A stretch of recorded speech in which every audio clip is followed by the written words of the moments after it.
Hi everyone, I wanted to do one more video here about specifically the unpacking process of getting our values for combo circuits. Instead of walking through all the steps of packing, I feel like some of us are pretty solid on that step, but I wanted to give a little more detail work and maybe a little bit of a change in format of the unpacking process for those of us who might be struggling.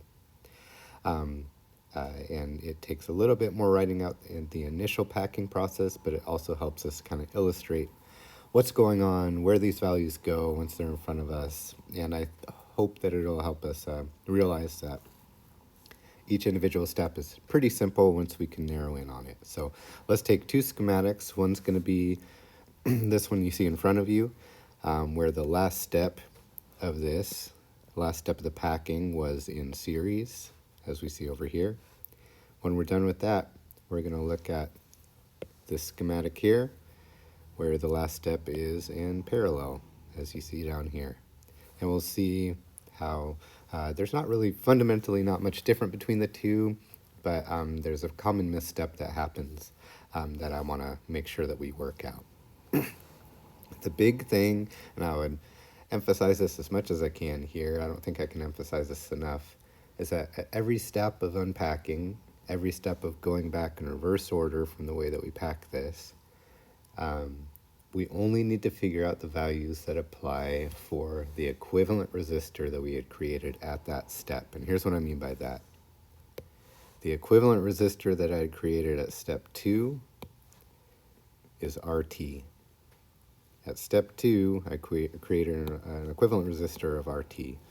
At step 1, I created an equivalent resistor of R23.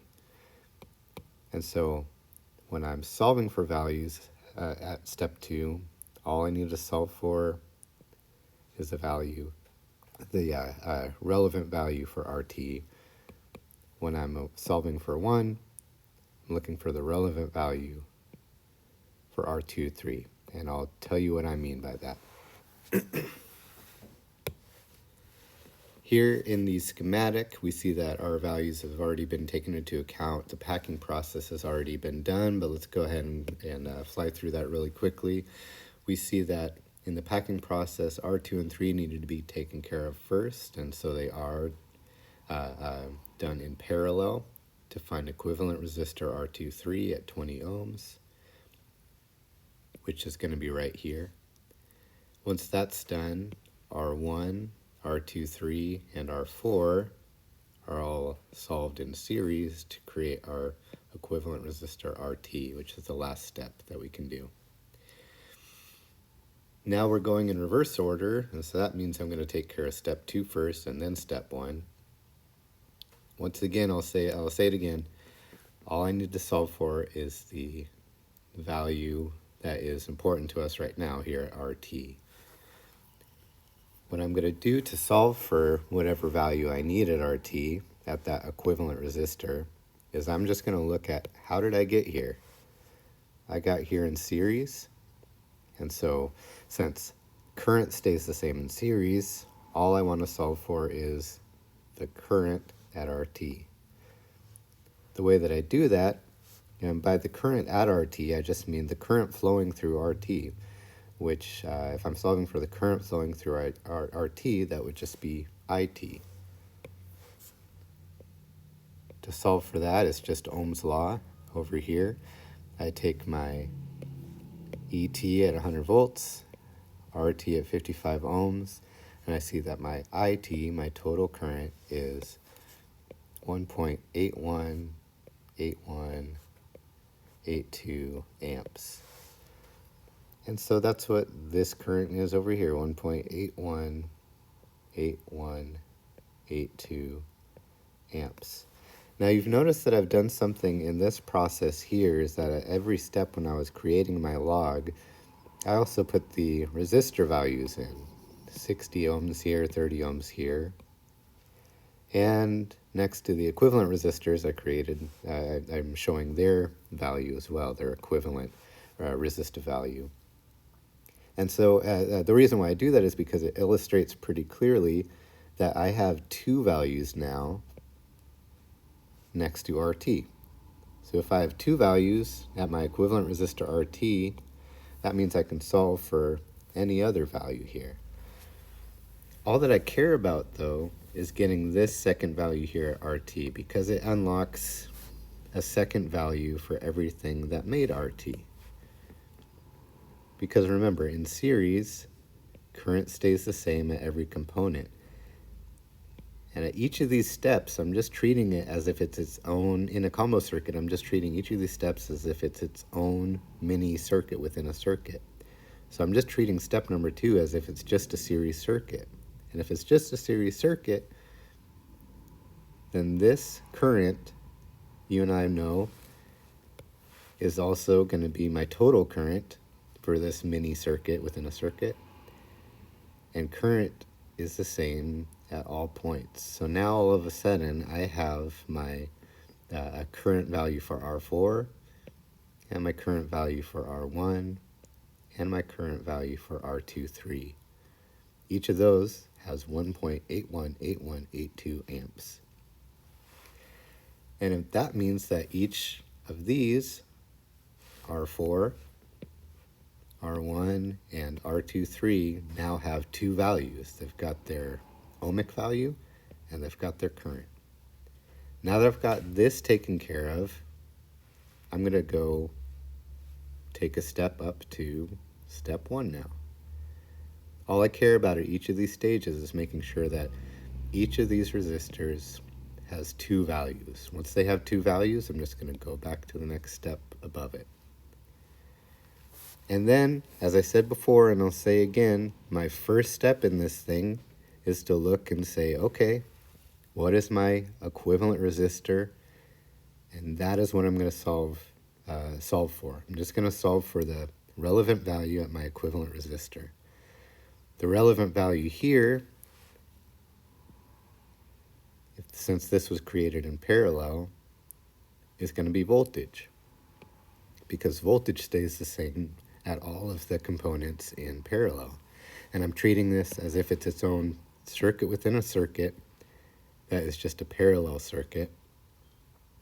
And if it was created in parallel, again, voltage is the thing that transfers. So that's what we'll be solving for. And then to do that, I'm going to take the two values that I have for R23. And you may say at this point, where is my second value for R23? All I have is 20 ohms over here. Well, actually, we just solved for our second value down here when we established what the current was at R23. So if I've established my current at R23, now I have two values, 1.818182 amps. And if I have two values here, I could figure out any third value. Once again, since this was in parallel, I'm going to be solving for voltage. And so if I take my 20 ohms and my 1.818182 amps, I end up with 36.36364 volts. Well, this is true over here. The thing that I really care about is this value that I just established. Because if this is true for R23, then it's also true for the things that made it up in this mini parallel circuit. So that's true for R3, and that's true for R2. And now I see that I've finished up my unpacking process now. I've gotten all the way to step 1, and I look and I see that this has two values now. This has two values of 30 ohms and 36, etc. volts. And R2 has two values now. And that's as far as I need to go. Now you may have a question, after you do this unpacking process, you may have a question in the LMS or a test that says, what's the power at R3 or something like that, or what is the power at R4? And as long as you've got two values at R4 or two values at R3, then you're in business, and you do. You've got 15 ohms and 1.818182 amps at R4, or at R3 you have 30 ohms and 36, etc. volts. And using Ohm's law, that means you can figure out what is the case over here. Now, I want to really caution you at this point to not jump around between the step that you're on and, let's say, the totals over here. Please don't do that. You don't want to look in parallel and say, well, since everything stays the same in parallel for voltage, then it's 100 volts. That's not the case. The only thing that you care about is the values that you've transferred on the most recent step over here, carrying that up, and then continuing the process if there's 3, 4, 5, 6, 7, 12 steps. Just looking at the values you gave yourself in the most recent step, carrying them up there and continuing the process. All right, so that's how we do that when the last step is in series. We fundamentally don't change anything when it is in voltage, or in parallel rather. But I want to make sure that we understand something.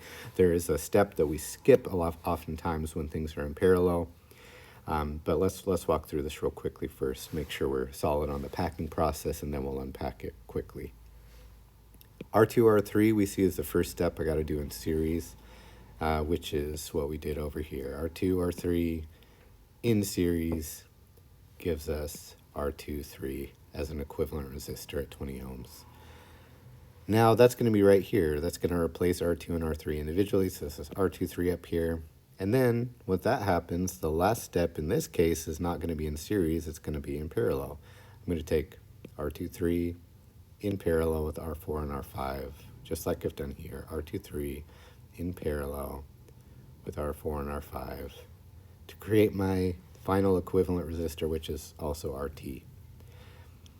Now, once that's in front of me, I may be tempted to solve for current over here, but do I have to is the thing I need to ask myself at this point, because if the most recent step is in parallel, if I'm unpacking this, going up this way, if I'm looking at my equivalent resistor and I see that I got here in parallel, then what am I asking for? Am I asking for current or am I asking for voltage? And once again, I'm talking about the current flowing through RT or the voltage applied to RT. And in this case, if it's in parallel, I'm talking about the voltage applied to RT, which I don't have to do any Ohm's law work at all for that, because it's already been established for me right here. 100 volts has been applied to my total, 100 volts has been applied to RT, and so that is the value that I can plug in over here, 100 volts.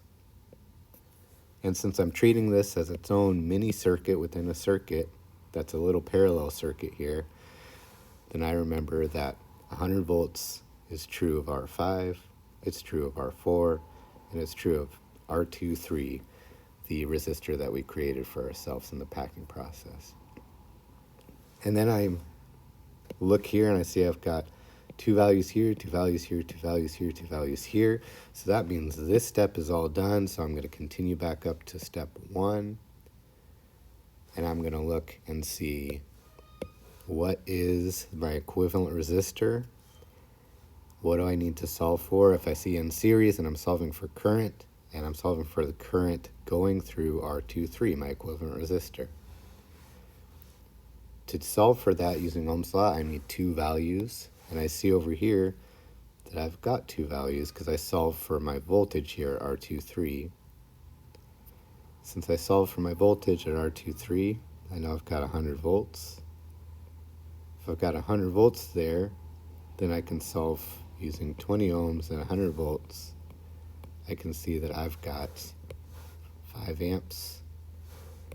And since this was in series, and I'm treating it as its own mini series circuit within a circuit, then I remember that in series, current stays the same in every component, so now I have 5 amps here and 5 amps here.